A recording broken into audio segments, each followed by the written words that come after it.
Hi everyone, it's Sean, the ordinary guy. Today I'm going to be making Babootie for you.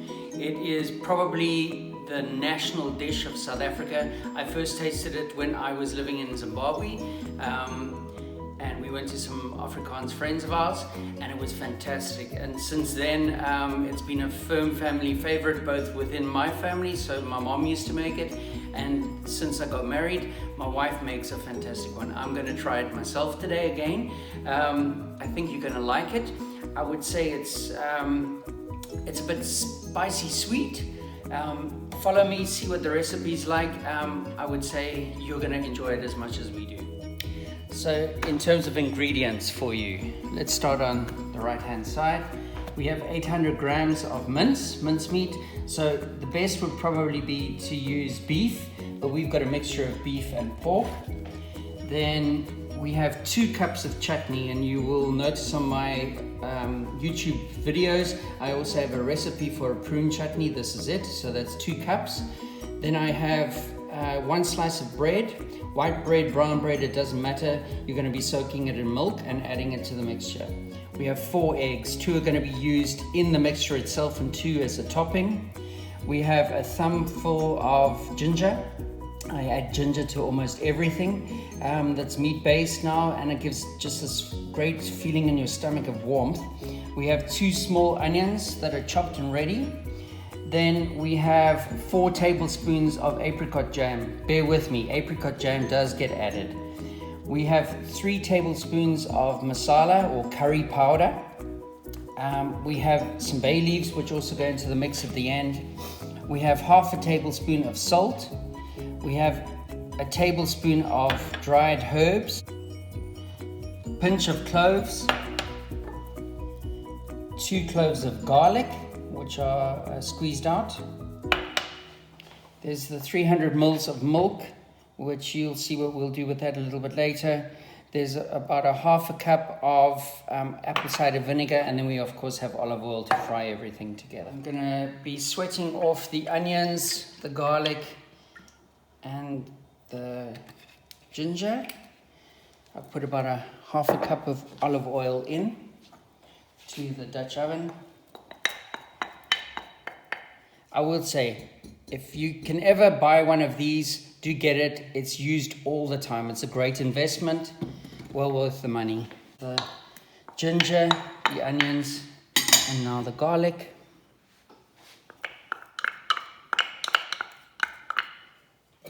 And let's start sweating it off. So as you can see, the onions, the garlic, and the ginger is sweating off. Add in your masala.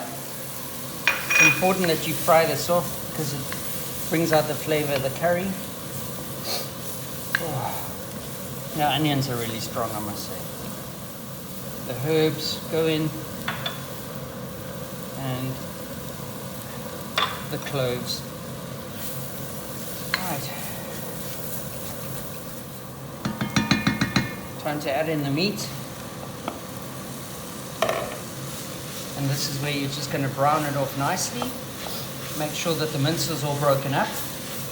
Otherwise you get big pieces in your Babootie and you don't want that. The rest of the ingredients, one of the great things about Babootie is you just throw everything in. It's almost a one-pot wonder. Salt. Add half of the mixture of salt, because if you don't like too much salt,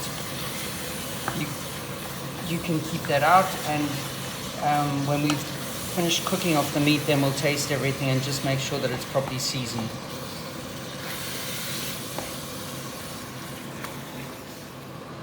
So 100 ml of the milk I added to the slice of bread, and we're going to add that in as well. This just helps to bind the mixture.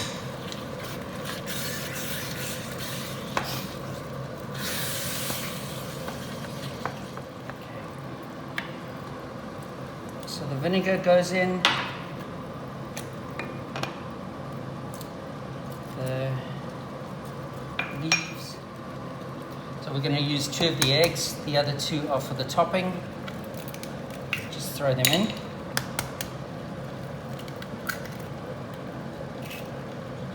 And mix it around.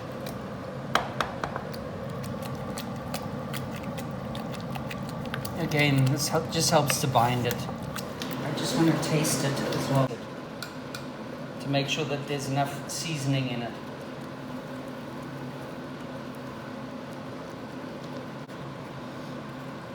So for my taste, it's a little bit needing salt. I put in the remainder of that half a tablespoon of salt, and it should be good now. I think the rest of the flavors are good.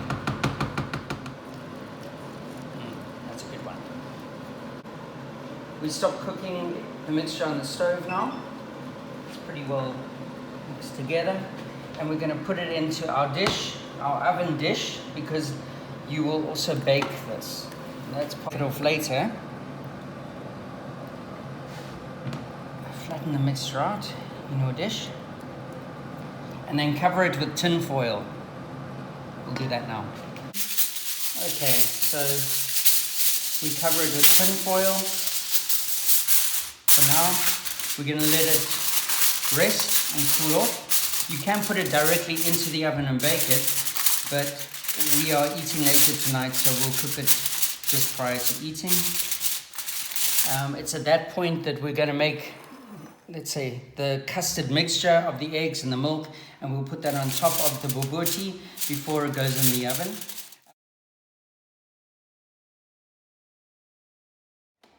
Hi.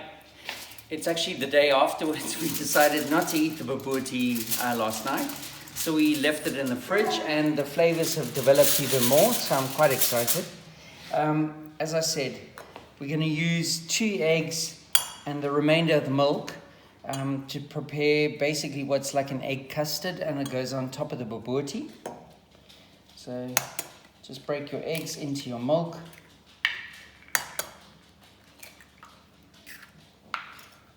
Whisk them up.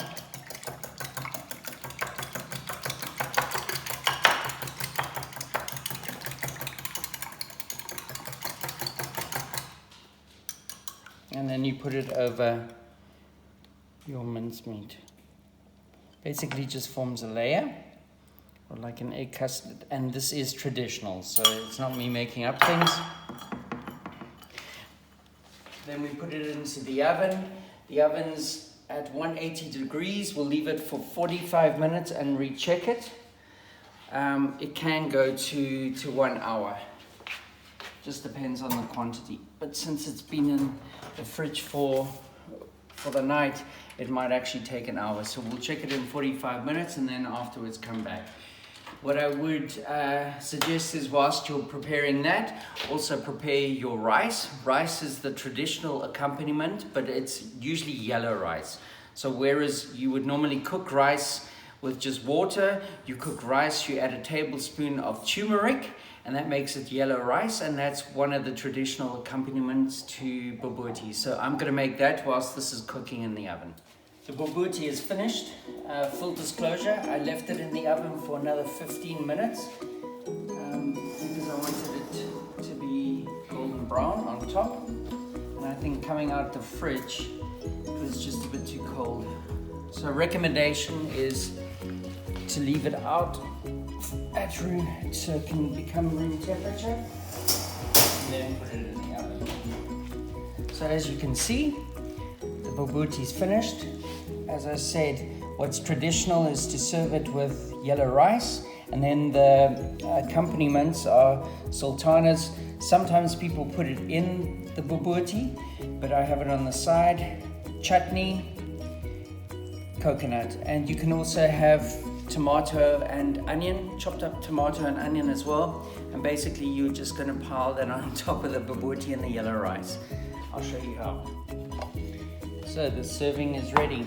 Yellow rice, babootie, and then the accompaniments. So I hope you enjoy your South African meal as much as we do. Bye-bye.